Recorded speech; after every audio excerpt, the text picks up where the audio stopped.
Hello दोस्तों, welcome to e education channel. आज हम इसका तीसरा क्लास लेंगे। जीएस का क्वेश्चन कर रहे हैं दोस्तों, रेलवे से रिलेटेड, राइट।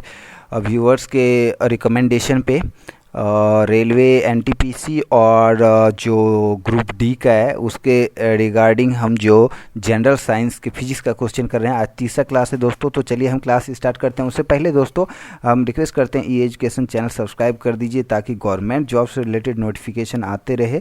आज मैंने एक नोटिफिकेशन डाला भी है और फ्यूचर में भी आएगा तो मैं डालूंगा, और अभी रेगुलर नहीं आ रहा है बिकॉज लॉकडाउन चल रहा है, राइट।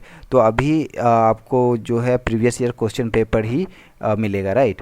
तो आप इस पे जेन्युइन आएगा। ये एजुकेशन चैनल पे हमेशा जेन्युइन चीज़ें आती है, आपके करियर से रिलेटेड आता है नोटिफिकेशन और स्टडी मटेरियल आते हैं। तो इसलिए आप एक यूट्यूब बहुत चलाते हो तो एक ई एजुकेशन चैनल ही सब्सक्राइब करना है दोस्तों, तो एक चैनल और सब्सक्राइब कर लीजिए, राइट। तो चलिए हम डिस्कस करते हैं बिना लेट किए। ये देखिए, कल हमने किया हुआ था कितना, अराउंड 49 क्वेश्चन किए हुए थे सेकंड क्लास तक। आज हम करते हैं 50 से स्टार्ट, राइट।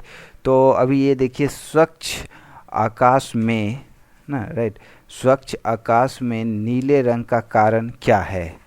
हाँ? स्वच्छ आकाश में नीले रंग का क्या कारण है? तो इसका है प्रकाश का प्रकिरण, प्रकाश का प्रकीर्णन, राइट। अब ये प्रकाश का प्रकीर्णन, इसको समझना पड़ेगा। कोई बोलता है कि नीला आसमान क्यों दिखाई देता है, क्योंकि जो 1/4 पार्ट है धरती का उसमें वाटर है। ऐसा नहीं है दोस्तों। एक्चुअली क्या होता है, जब हमारा एटमॉस्फेयर है ना, हमारा जो वातावरण है, जो सूरज की किरणें आती हैं तो वातावरण में धूल कण बहुत सारे जो उड़ते रहते हैं, तो वो जो एयर से जो हमारा लाइट होता है, सनलाइट, वो रिफ्लेक्ट होता है, स्कैटर्ड होता है, राइट। जो छोटे छोटे कण होता है जो हमारे आंख से दिखाई नहीं पड़ता है, उसे सनलाइट स्कैटर्ड होती है, उसे रिफ्लेक्ट होती है, और वो जो है रिफ्लेक्ट होके इधर उधर जाती है, जिसके कारण जो है हमें सिर्फ ब्लू रंग दिखाई पड़ती है, नीले रंग दिखाई पड़ती है, और रेस्ट ऑफ द रिफ्लेक्ट हो जाती है। तो प्रकाश के रिफ्लेक्शन के कारण जो है, यहाँ पे प्रकाश के प्रकीर्णन के कारण जो है आकाश नीला दिखाई पड़ता है। जो होता है प्रकाश की किरण जो वातावरण में वायु के कण है उससे रिफ्लेक्ट होती है, ना कि पानी के रीजन के कारण से ब्लू दिखाई देती है, राइट दोस्तों। उसके बाद है, राशिदर्शी उपकरणों में निम्न में से किस प्रकार की तरंगों का प्रयोग किया जाता है? रात्रिदर्शी उपकरणों में ना किस तरह का प्रकाश प्रयोग किया जाता है? तो रेडियो तरंगे। अंधेरे में जब एक पॉइंट आउट करना होता है, किसी भी पॉइंट को, किसी को पता ना चले ना, राइट, तो उसमें कौन सी जो है लाइट का यूज किया जाता है? रेडियो तरंगे, कि डायरेक्ट उसी पॉइंट पे, जैसे कि आप देखते हो मूवी में, या फिर आप जो point out, long range point out जो गन होता है, उसमें सिर्फ पॉइंट आउट करता है जहां हमें देखना है, वहीं पे बिटवीन कहीं लाइट वो दिखाई नहीं पड़ता है, उसको रेडियो तरंगे के कारण होता है, राइट। रेडियो लाइट होती है वो।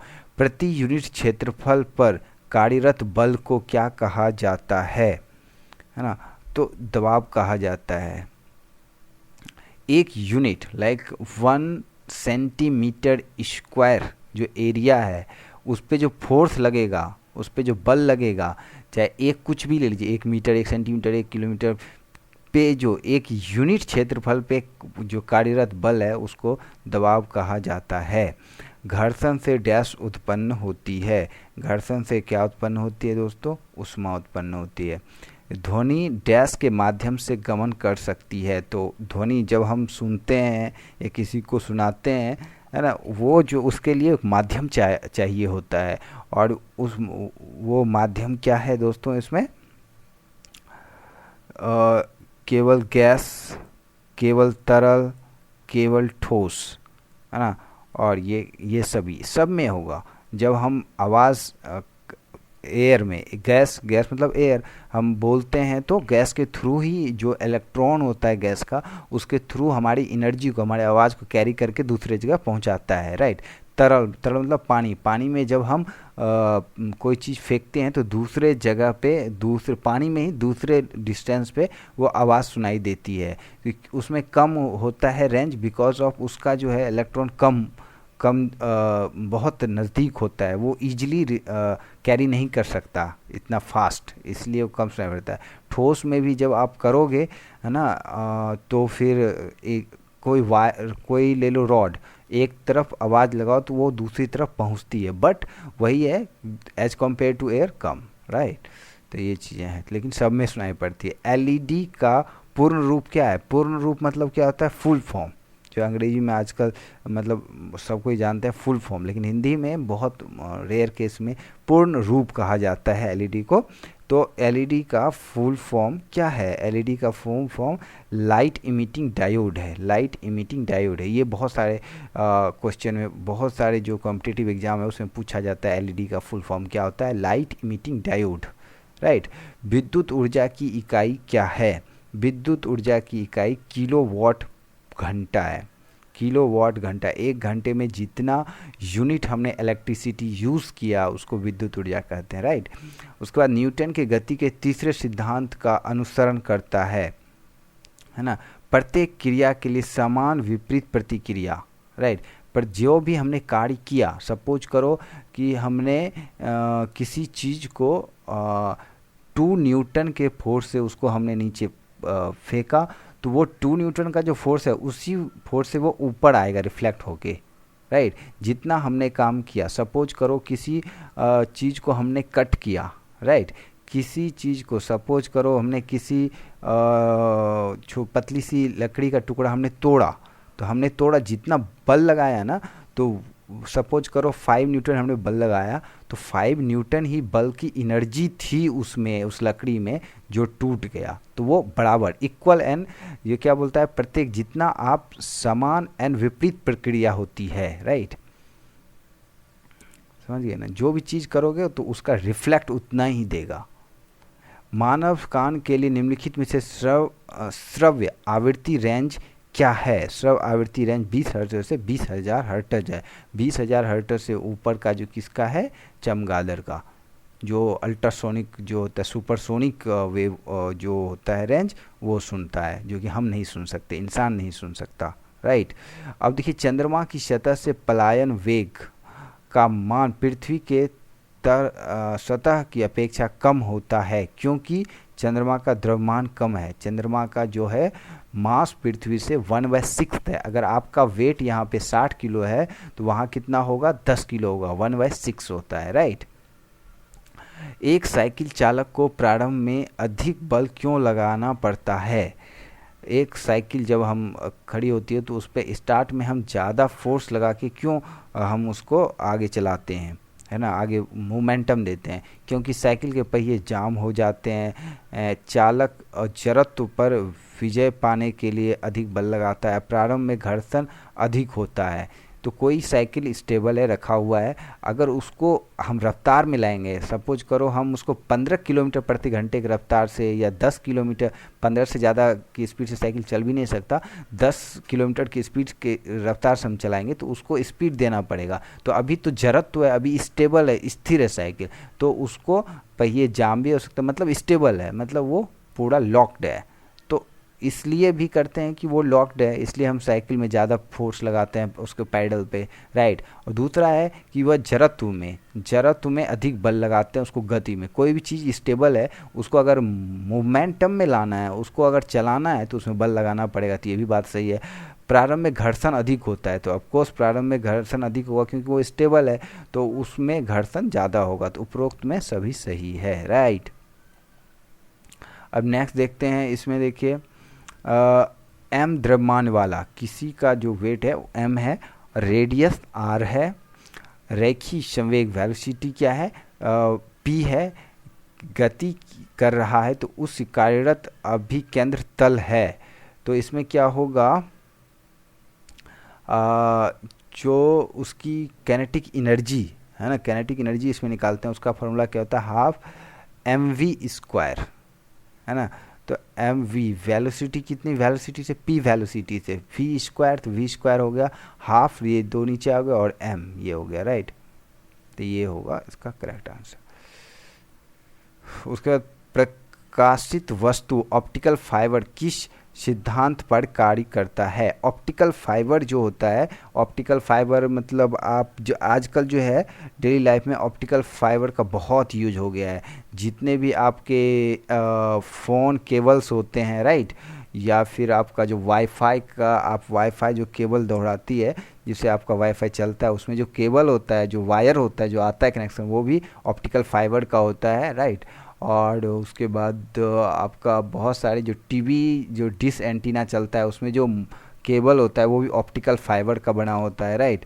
तो क्या बोलता है, प्रकाशित तंतु ऑप्टिकल फाइबर किस सिद्धांत पर कार्य करता है? तो ये कार्य करता है परावर्तन पे, रिफ्लेक्शन पे कार्य करता है, राइट। ध्वनि तरंगे नहीं गुजर सकती, ध्वनि तरंगे नहीं गुजर सकती, है ना। तो इसमें क्या, ठोस द्रव मिश्रण से होके गुजर सकती है, क्योंकि ठोस में गुजरती है, द्रव में भी गुजरती है, ध्वनि आवाज़ जो है एक दूसरे से, बट होता है थोड़ा सा कम होता है, लेकिन गुजरती तो है। ठोस गैस ऑफकोर्स गुजरती है, आदर्श गैस ऑफकोर्स गुजरती है, आदर्श निर्वात से होकर नहीं गुजरती है। निर्वात मतलब वैक्यूम, पूर्ण रूप से वैक्यूम, ठीक है। बांध के रुके हुए जल में कोई ऊर्जा नहीं होती, विद्युत ऊर्जा नहीं होती, गतिज ऊर्जा नहीं होती है और स्थितिज ऊर्जा नहीं होती है। तो इसमें क्या होगा, स्थितिज ऊर्जा नहीं होती है, कोई ऊर्जा नहीं होती, स्थितिज ऊर्जा होती है, कोई ऊर्जा नहीं होती, विद्युत ऊर्जा नहीं। विद्युत ऊर्जा जब तक आप उसमें मोमेंटम, जब तक वो पानी फ्लो नहीं होगा तो इलेक्ट्रिसिटी जनरेट हो ही नहीं सकता, एनर्जी हो ही नहीं सकता। कोई ऊर्जा नहीं होती। गतिज ऊर्जा चल ही नहीं रहा तो गति कहाँ, स्थितिज ऊर्जा मतलब एक कैनेटिक एनर्जी होगा, वो स्टेबल है, एक जगह पे रुका हुआ है, ठीक है। तो ये एनर्जी होगा। जब कोई वस्तु मुक्त रूप से पृथ्वी की ओर गिरती है तो तब इसकी कुल ऊर्जा जो है वो क्या होती है, कुल ऊर्जा जो है अपरिवर्तित रहती है, बढ़ती है, घटती है, पहले बढ़ती है और फिर घटती है। सपोज करो कि एक कोई वस्तु है ना, एक कोई पत्थर है जिसका एनर्जी जो है, कैनेटिक एनर्जी हाफ mv² जितना भी है, 5 किलोमीटर इतना है, ठीक है। तो उसकी इतना न्यूटन का है उसमें, तो उसको अगर ऊपर से गिराते हैं तो उसका एनर्जी कम होगा, ज़्यादा होगा, ऐसा तो कुछ हो ही नहीं सकता। किसी का 10 जूल है किसी की एनर्जी, है ना, किसी वस्तु की, उसको ऊपर से गिराएंगे तो धरती पाके उसका कम तो होगा नहीं, या बीच में कम ज़्यादा तो होगा नहीं, जितना एनर्जी है उतना एनर्जी है, बट वो क्या है, वो अभी मोमेंटम में है तो उसे कोई फ़र्क नहीं पड़ता, तो वो अपरिवर्तित रहती है। 66 का देखते हैं अब, निष्पादित कार्य मापा जाता है। निष्पादित कार्य मापा जाता है, किससे नापा जाता है, द्रव्यमान इंटू वेग से, द्रव्यमान इंटू त्वरण से, द्रव बल इंटू दूरी से। निष्पादित कार्य जो कार्य हमने किया है और उसको हम कैसे नापेंगे, दूरी इंटू फोर्स, कितनी दूरी तक हमने फोर्स लगाया उसको मल्टीप्लाई कर देते हैं, राइट। तो उसे जब किसी वस्तु को ऊपर फेंका जाता है तो गुरुत्व बल गति के विपरीत दिशा में कार्य करता है। हाँ, जब हम किसी वस्तु को ऊपर फेंकते हैं तो ग्रेविटेशनल फोर्स जो है 9.8 सेंटीमीटर पर मीटर स्क्वायर, ये जो है पर मीटर पर सेकेंड स्क्वायर, 9.8 जो ग्रेविटेशनल फोर्स है पृथ्वी का, जब हम किसी चीज़ को ऊपर फेंकते हैं तो वो जो एनर्जी हम लगा रहे हैं, जितने एनर्जी से हम फोर्स से फेंक रहे हैं उसको, तो वो ग्रेविटेशनल फोर्स के अगेंस्ट फेंक रहे हैं, है ना, उसके विपरीत दिशा में फेंक रहे हैं, तो गति के विरुद्ध दिशा में कार्य करता है। जब किसी वस्तु को ऊपर फेंका जाता है तो गुरुत्व बल गति के विपरीत दिशा में काम करता है। गुरुत्व बल हमेशा नीचे खींचती है, बट हम उसको ऊपर फेंक रहे हैं, राइट, तो उसके विपरीत दिशा में। गुरुत्व बल नीचे फेंक रहा है, गति ऊपर जा रही है, तो ये ऊपर विपरीत दिशा में कार्य करता है। अब आंतरिक बल है, राइट, आंतरिक बल सदैव संतुलित बल होता है। आंतरिक बल जो होता है कि आपने आई थिंक 8th-9th में पढ़ा होगा, उसमें आंतरिक बल जब एक लॉ था और उसमें फ्राइडे लॉ या ऐसे कुछ था, उसमें दिया हुआ था एटम का कि जो सेंटर में होता है प्रोटॉन होता है, उसके चारों तरफ इलेक्ट्रॉन्स होते हैं, तो वो सेंट्रल में ना वो बैलेंस होता है, राइट। तो वो सदैव जो आंतरिक बल होता है, इंटरनल बल क्या होता है, वो बैलेंस होता है, सदैव संतुलित बल होते हैं। भूकंप की तीव्रता को मापा जाता है बैरोमीटर पोलीमीटर, हाइड्रोमीटर, सिस्मोग्राफ से भूकंप की तीव्रता मापी जाती है कि भूकंप कितना है, राइट, कितना आया है। उसके बाद नेक्स्ट देखते हैं इसमें कितने रेक्टेयर से, सिस्मोग्राफ से रेक्टेयर इसका यूनिट होता है, राइट। अब नेक्स्ट क्वेश्चन देखते हैं, ध्वनि सबसे तेज संचरण करती है निर्वात में, जल में, इस्पात में, वायु में, है ना। तो इसका आंसर होगा इस्पात नहीं, ध्वनि सबसे तेज संचरण करता है इस्पात में, एक अयस्क है। समुद्र का रंग नीला दिखाई देता है क्योंकि इस पर गिरने वाला प्रकाश का किरण अपवर्तित, अवशोषित, परिकिरणित होता है। अभी मैंने इसका बताया था 50th क्वेश्चन, परिकिरणित होता है, स्कैटर होता है, ठीक है, प्रकाश किरण। एक अश्व पावर बराबर कितना होता है, 746 वाट, है ना। हॉर्स पावर, 1 हॉर्स पावर किसी भी गाड़ी का या ट्रैक्टर का जो है कैपेसिटी हम कैसे देखते हैं कि इतना हॉर्स पावर का है, इतना हॉर्स पावर का है, तो 3 हॉर्स पावर का है, 7 हॉर्स पावर का है, तो ये होता है इसका, है ना। 1 हॉर्स पावर बराबर 746 वाट। कौन सा दर्पण, ये मोस्टली पूछा जाता है बहुत जगह, 740 से एक हॉर्स पावर बराबर कितना वाट, 746 वाट। कौन सा दर्पण वाहनों में पर सुदृश्य पीछे का देखने के लिए दर्पण प्रयुक्त होता है, पीछे की चीज़ों को देखने के लिए कौन सा दर्पण यूज होता है, उसमें उत्तल दर्पण होता है, राइट। अब देखिए इसमें जो है उत्तल में जो होता है, एक उत्तल में जैसे कि कोई कांच है, लेंस है, उसका बीच वाला जो है ऊपर उठा होता है, वो होता है उत्तल, और जिसका बीच का सेंटर वाला जो चिपका रहता है और साइड जो है मोटा होता है, उसको बोलते हैं अवतल, राइट। अब देखिए आवर्त गति, जो आवर्त गति यहाँ पूछा है, आवर्त गति जो आवधिक गति हो, उसको आवर्त गति कहते हैं, है ना। एक ही आवर्त गति कैसे, जैसे पेंडुलम, घड़ी की पेंडुलम होती है, एक फिक्स उसका टाइमिंग होता है, उस टाइम पे चला, और इतना जब 5 बजा तो 5 बार वो एक सेम डिस्टेंस उधर से आएगा इधर जाएगा, और वो सेम गति से मूव करेगा, ठीक है।